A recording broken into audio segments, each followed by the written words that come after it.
Hello mga kapatid, balik na naman tayo, balik tanaw tayo sa paggamit na naman ng Panginoong Hesus sa makalawang pagkakataon ng panudla.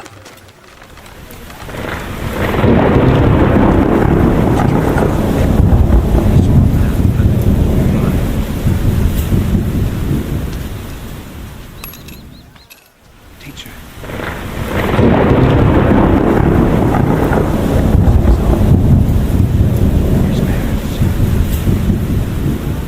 His blindness has nothing to do with his sins or his parents' sins.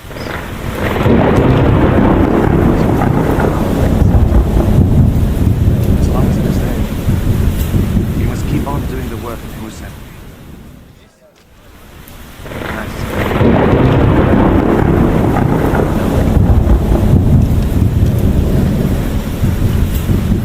Nilapitan ito ng Panginoong Hesus ang isang bulag at sinabi sa sanlibutan.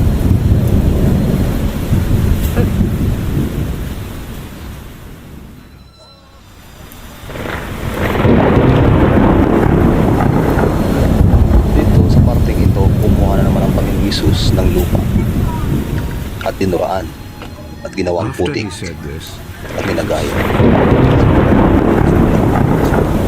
At ito ang mga parteng lagi kong sinasabi sa inyo mga kapatid, na ang parte ng rubbed the panudla. mud on the man's eyes. Minsan maraming tumatawa sa akin.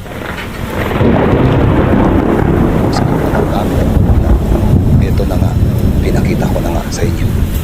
Ito yun, ang lagi kong sinasabi sa inyo, panudla na gamit ng Panginoong Hesus. Ay, natutunan kayo sa video ito. Balang araw, sana'y magamit nyo ang ganitong estilo at pangaraan. Ano naman ako, hindi ko rin masasabing magagawa ko ito sapagkat ang tanging ang Diyos lamang sa Diyos ang ikha ng langit at lupa lamang ang siyang nakakaalam. Laging tandaan mga kapatid, ang sabi ng Panginoong Hesus kapag ikay tatayo sa kanyang panga,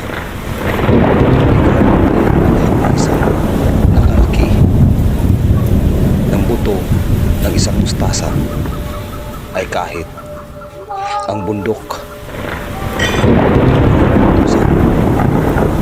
natatalon sa dagat. Habang ginagawa ko ang video ito, hindi ko alam. Basta ang alam ko sa pagdating ng araw na may isang sugo talaga ang makakagawa ng mga ganitong panggagamit. Kung sino man siya, God bless sa iyo, aking kapatid. Sa Espiritu ng iisang Diyos ay sumasa iyo namin. Salamat mga kapatid na may natutunan naman na naman kayo o aral sa video.